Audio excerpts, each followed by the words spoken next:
Chers téléspectateurs, bonjour à tous et bienvenue et ravi de vous retrouver dans votre journal. Voici le programme ce matin à la une de l'actualité. Après 2 jours d'intempéries, le bilan est très lourd avec 9 personnes qui sont décédées dans le Gard à cause de la houle sur le littoral. Nous ferons le point et le bilan dans quelques instants avec notre journaliste Rodrigue Bedin. La France a rappelé vendredi à l'étranger ses ambassadeurs aux États-Unis et en Australie après une décision sans précédent qui vise vis-à-vis des 2 alliés historiques après le torpillage d'un méga-contrat des sous-marins français à Canberra. La France, sur la situation sanitaire, a officiellement passé la barre des 50 millions de primo-vaccinés. C'est le chef de l'État qui l'a annoncé sur son compte Twitter. 2 nouvelles manifestations ont eu lieu ce samedi contre le pass sanitaire pour la 10e semaine consécutive. Enfin, elle sera notre invitée à la fin de cette édition, Sarah El Haïry, secrétaire d'État en charge de l'engagement et de la jeunesse. Nous la retrouverons depuis le ministère de l'Éducation nationale.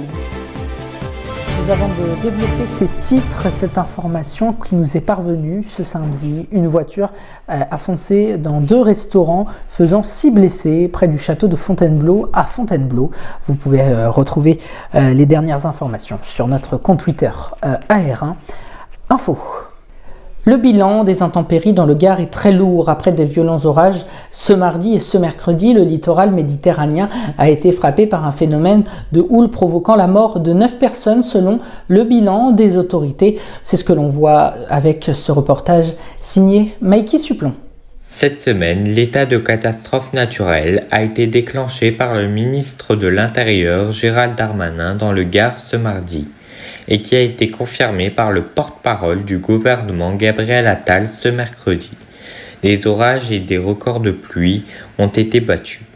2 mois de pluie sont tombés en quelques heures à peine, avec l'autoroute A9 submergée d'eau, des arbres arrachés, des écoles et des maisons de retraite inondées.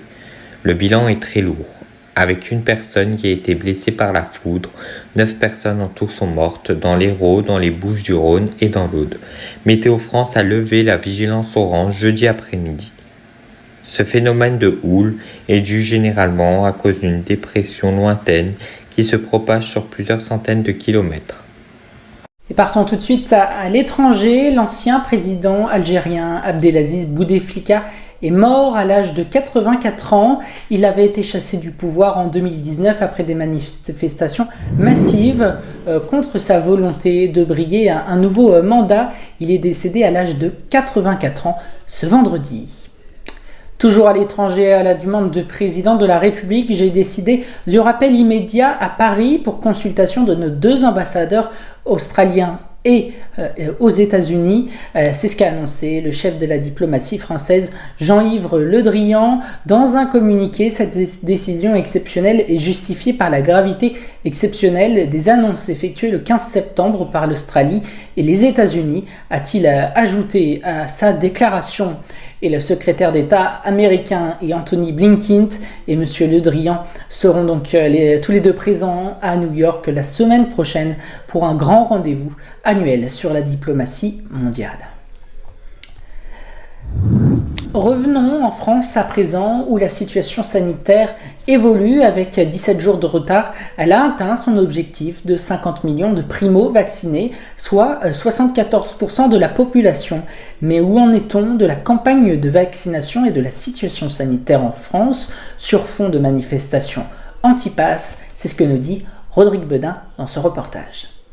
La barre symbolique des 50 millions de primo-injections du vaccin anti-Covid a été franchie ce vendredi soir, tandis que 47 millions de personnes ont reçu un schéma vaccinal complet. Malgré ce cap, les manifestations anti-pass continuent de s'enchaîner samedi après samedi, malgré une baisse de la mobilisation au fil des semaines. Aujourd'hui avait lieu la 10e mobilisation consécutive. Dans le même temps, l'obligation vaccinale est entrée en vigueur pour les soignants ce mercredi. Ils doivent désormais avoir reçu au moins 1 dose de vaccin et devront complètement être vaccinés au 15 octobre sous peine de sanction. Dans les écoles, la crise sanitaire n'a pas eu beaucoup d'impact sur la rentrée. Moins de 1% des classes sont fermées à ce jour, grâce notamment aux tests PCR et antigéniques dans les écoles primaires et à la campagne vaccinale dès le collège. Mais quand nous n'aurons plus besoin de passe sanitaire, Le président de la République laisse entendre qu'un espoir est possible dans les prochains jours et les prochaines semaines, probablement de manière locale pour commencer. Le ministre de la Santé pense quant à lui qu'il est encore trop tôt pour se prononcer. Hashtag anti-2010, derrière ces quelques lettres et ces chiffres accolés qui évoquent peu de choses au grand public, se cache derrière un hashtag qui empoisonne la vie de collégiens depuis plusieurs semaines, au point que Jean-Michel Blanquer a jugé urgent et nécessaire d'agir. C'est ce qu'il a annoncé dans une vidéo diffusée sur les réseaux sociaux cette semaine, faisant le point d'où vient ce phénomène avec Rodrigue Bedin. Je tiens à ajouter également que Romain recevra dans la prochaine FAQ Jean-Paul Félix, directeur académique en charge du harcèlement scolaire à l'Académie de Versailles, un thème notamment qui sera évoqué. Les anti-2010. Derrière ces lettres et chiffres accolés qui évoquent a priori peu de choses au grand public, se cache un hashtag visant les élèves de 6e qui sont donc nés en 2010. L'origine de cette animosité serait liée au jeu vidéo Fortnite. Les plus anciens joueurs reprocheraient notamment aux enfants nés en 2010 de l'avoir rendu désuet et de ne pas respecter les codes du jeu. Mais un autre élément est par la suite venu s'ajouter à cette gronde contre les 2010 avec la chanson Pop It Mania de Pink Lily. Selon la principale fédération de parents d'élèves FCPE, il faut agir en urgence car les enfants de 2010 sont devenus la cible de campagnes d'insultes, de harcèlement et de cyberharcèlement au point de faire réagir Jean-Michel Blanquer, le ministre de l'Éducation. C'est évidemment complètement stupide, c'est contraire à nos valeurs. Rappelez-vous quand vous étiez 6e vous-même, c'était spécial d'arriver au collège et vous comptiez sur la bienveillance de tout le monde. Eh bien, soyez bienveillants à votre tour, soyez des vecteurs de fraternité. Et pour les élèves ou parents d'élèves harcelés, 2 numéros d'écoute restent disponibles, le 30-20 pour le harcèlement scolaire et le 30-18 pour le cyberharcèlement et les violences en ligne.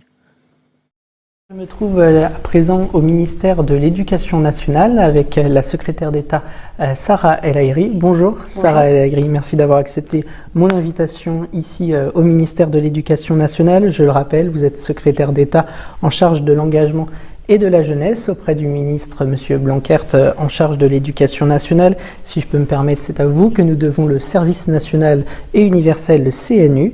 Alors ma première question est très simple, Madame El Haïry. L'engagement jeune, qu'est-ce que cela vous évoque ? Vous savez, moi je suis très contente que vous soyez là aujourd'hui parce qu'il n'y a pas un engagement mais des engagements. Il n'y a pas une jeunesse mais des jeunesses de France. L'engagement il prend plein de formes. Il peut être associatif, il peut être sportif, il peut être militant, il peut être politique. L'engagement, c'est comment chacun voit ce qu'il peut apporter aux autres. S'il y avait une seule définition, ça serait celle-là. Et c'est pour la première fois que le mot engagement apparaît aujourd'hui dans un gouvernement. C'est la volonté du président de la République que de l'accompagner. Et le service national universel, je suis sûre qu'on aura l'occasion d'en parler plus longuement, mais c'est à un moment donné la rencontre avec les engagements que notre pays offre. Alors, Sarah El Haïry, il existe des programmes d'immersion de jeunes délinquants dans des camps militaires, mais seulement sur la base du volontariat. Est-il envisagé, au vu de l'actualité récente, de les rendre obligatoires ? Absolument pas. Il y a plusieurs formes, effectivement, de situations. Le service national universel, ce n'est absolument pas le service militaire. C'est le meilleur du service militaire dans sa partie mixité sociale, rencontre avec des jeunes qui sont différents de soi. C'est le meilleur de la colonie de vacances parce qu'on apprend en jouant, on apprend en faisant des choses. Et c'est aussi le meilleur de l'école parce que finalement, on apprend également à débattre autrement, dans un autre cadre. C'est une nouvelle opportunité de sortir de son cadre de tous les jours. Mais ce dont vous parlez, c'est une situation bien particulière. Ce sont des jeunes qui sont en situation soit de délinquance, qui ont peut-être des décisions de justice. Et pour ça, il y a des centres qui sont là pour les accompagner. C'est les centres éducatifs fermés ou les centres éducatifs renforcés avec des médiateurs, avec des éducateurs. Parfois, effectivement, la présence de personnes en uniforme. Mais c'est une réponse plutôt judiciaire portée par le garde des Sceaux. Et ces camps peuvent-ils être proposés à d'autres jeunes ? Aujourd'hui, il y a des formes d'engagement. Ce qui est certain, c'est qu'il y a une partie de notre jeunesse qui a moins de repères, qui a envie de cadre. Et je crois que s'engager auprès de nos militaires, c'est une chance, c'est même un honneur en réalité. Moi, je suis gendarme réserviste, par exemple. C'est un honneur que de pouvoir appartenir à une institution multiséculaire. Et donc, si un jeune s'intéresse à l'engagement, à l'uniforme, à la France, s'il est fier de ce drapeau et de son histoire, alors il peut faire une préparation militaire marine, il peut faire des préparations militaires d'autres corps, rejoindre nos réserves, qu'elles soient police ou gendarmerie, mais surtout trouver son chemin. Et il n'y a pas d'âge, puisqu'on peut rejoindre un certain nombre d'engagements dès l'âge de 16 ans. Alors parlons justement à présent du service national et universel mis en place en 2019 en phase de test, annulé pour cause de Covid-19 en 2020. Il a fait son grand retour en 2021. Alors le service national et universel de cette année, quel est le bilan ? Le bilan est excellent. Il sera rendu public dans quelques semaines puisque j'ai souhaité être accompagnée par l'INJEP, c'est l'Institut national de la jeunesse, de l'éducation populaire et des sports, qui est en réalité une organisation, un organisme indépendant de chercheurs pour évaluer, mais objectivement. Moi, ce que j'ai vu, c'est que, alors qu'il y avait la Covid, alors que les vents étaient contraires, comme on dit chez nous, puisque je suis une fille de la mer, eh bien, il se trouve que les jeunes ont eu envie. Il y avait plus de candidatures que de places.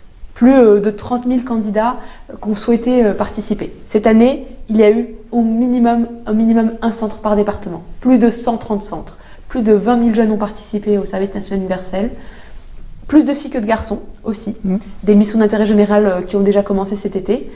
Et surtout, des jeunes qui ont dit que ça leur avait manqué de se retrouver. Et finalement, plus que jamais, ce service national universel a prouvé son utilité. Et il devait être obligatoire, mais au vu de l'actualité récente, est-ce qu'il sera obligatoire et à partir de quand ? Évidemment, c'est la philosophie qui est la nôtre. C'est notre objectif. C'est le projet qui a été porté dès 2017. L'idée, c'est quoi ? C'est que toute une classe d'âge, entre 15 et 17 ans, autour de l'âge de 16 ans, puisse se retrouver, apprendre ensemble, porter un uniforme, être fier d'être français, partager des moments qu'il n'aurait jamais partagé ailleurs, puisque l'école fait que, la vie fait que, on quitte rarement sa ville, son département. Et tout ça, pour le vivre, eh bien, il fallait quelque chose qui crée du lien, qui permet la création, la naissance du sentiment d'appartenance à la communauté nationale. Le projet, c'est évidemment d'accueillir et d'accompagner 800 000 jeunes, une classe d'âge, une génération. Il arrivera, il a pris un peu de retard du fait de la crise sanitaire, ce qui est vrai. Il arrivera a posteriori d'un débat parlementaire qui sera présenté évidemment à l'Assemblée nationale et au Sénat dans les 2 années qui arrivent, puisque avec le retard, l'expérimentation est en train de monter en puissance. On est passé de 2 000 à 20 000 et j'espère au minimum à 50 000 cette année. Alors, si on en tient à vos propos, vous dites d'ici 2 ans, sauf que l'année prochaine, il y a le scrutin présidentiel. Si un nouveau ou une nouvelle présidente de la République est élue, pourra-t-elle ou pourra-t-il supprimer ce service national universel ? Évidemment, ça s'appelle l'acte démocratique. Moi, je suis profondément convaincue que le projet que nous portons avec le président de la République est un projet qui est la naissance d'une politique publique pour la jeunesse historique, qu'on n'a jamais eu aussi important. Maintenant, évidemment, la démocratie veut l'évolution des propositions. Mais j'ai plutôt la forte conviction, en tout cas, que l'utilité d'un projet comme celui-là transcende très largement les mouvements politiques et les courants. Alors dimanche dernier, Édouard Philippe, l'ancien Premier ministre, a apporté son soutien à Emmanuel Macron. Si ce dernier se porte de nouveau candidat pour un second mandat, est-ce que vous en feriez autant ? Est-ce que vous aimeriez faire partie de son nouveau gouvernement ? Vous savez, aujourd'hui, je suis à la tâche. C'est-à-dire que mon job, ma mission, c'est d'accompagner les jeunesses de France, accompagner l'engagement. Au moment où on se parle, une campagne pour recréer du lien social, réadhérer dans les associations est en cours et j'en suis très fière parce qu'elle a été vraiment co-construite avec le monde associatif. Évidemment, je soutiens le projet du président de la République puisque je le déploie et on l'a écrit ensemble en 2017. Je crois que notre pays a besoin d'un leader. Le leader, nous l'avons. Il s'appelle Emmanuel Macron et évidemment, je serai à ses côtés comme aujourd'hui si demain il venait à se représenter, ce que j'espère très fortement. Vous appelez donc à ce qui se représente.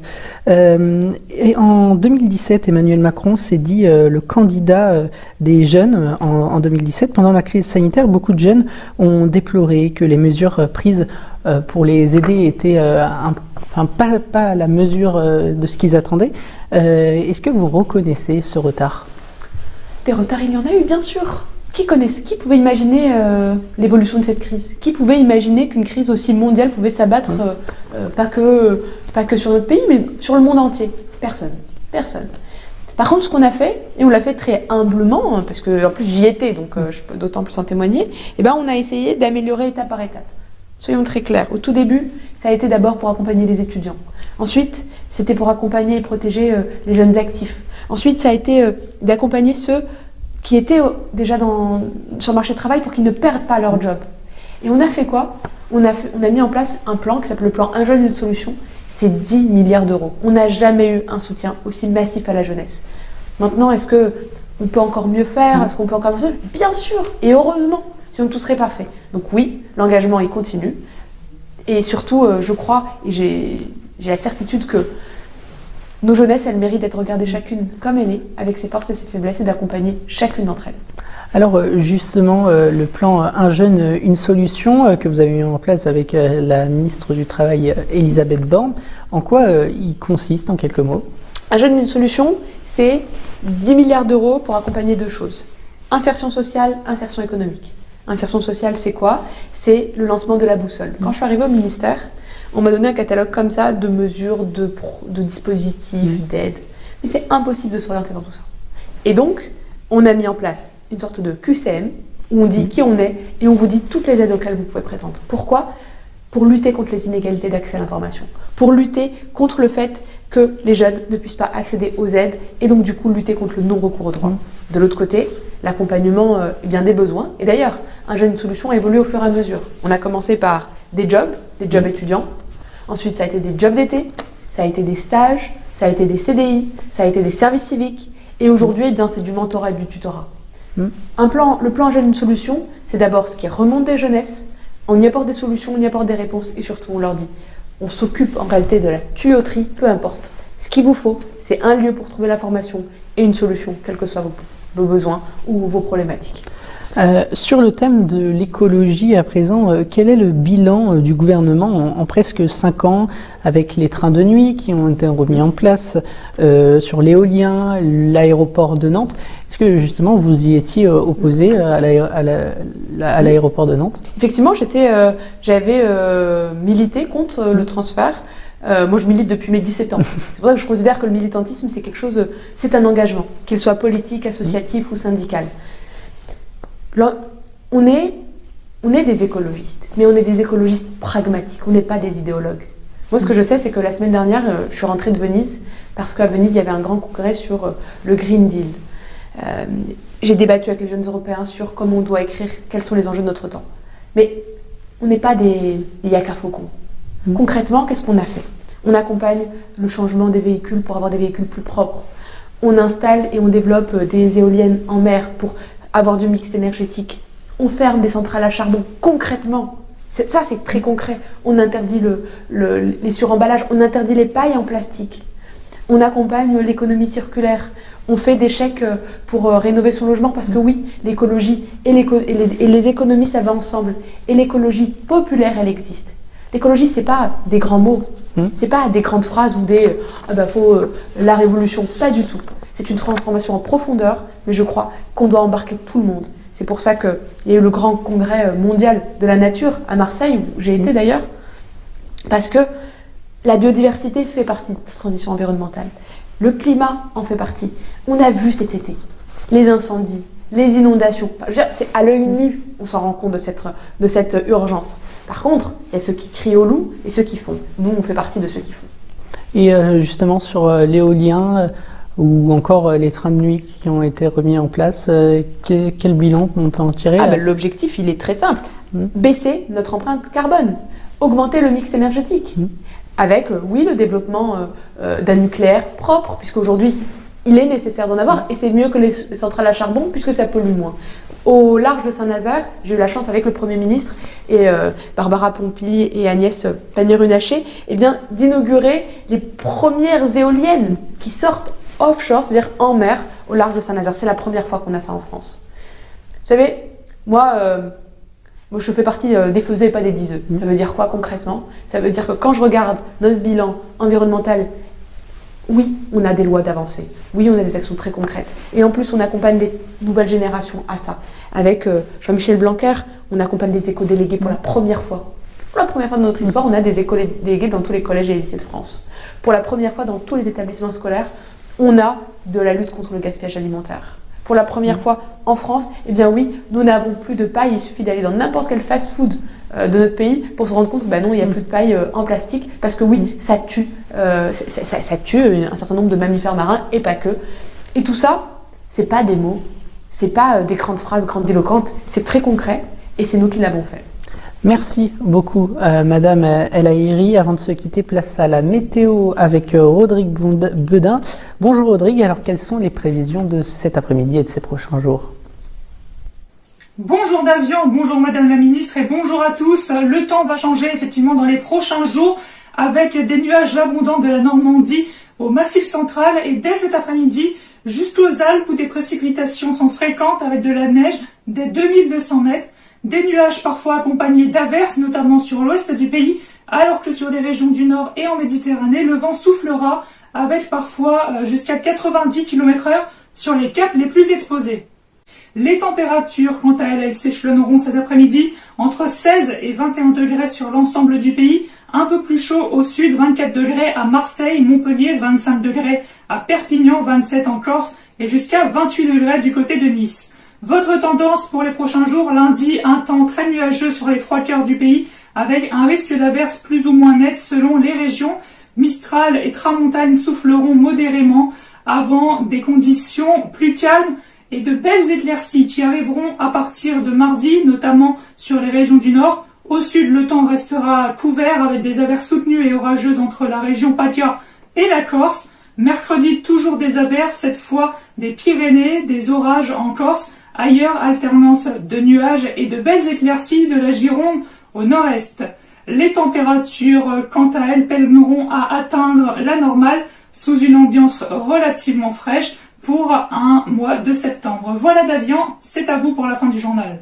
Merci beaucoup Rodrigue, c'est la fin de ce journal. Ce soir à 18h, vous retrouvez sur On Podcast la Minute Écolo, justement, où nous allons revenir sur l'impact des bateaux de croisière sur l'environnement. Sur AR1, restez avec nous. Mercredi, place à AR Sport. Puis samedi prochain, c'est à la découverte de Carnac à Belle-Île-en-Mer. Magnifique coin que nous connaissons. Merci beaucoup Sarah El Aïri d'avoir été avec nous. Quant à moi, j'aurai plaisir à vous retrouver dans 15 jours pour le journal. Et n'oubliez pas, l'actualité 24 heures sur 24, c'est sur notre compte Twitter AR1 Info. Merci de votre attention.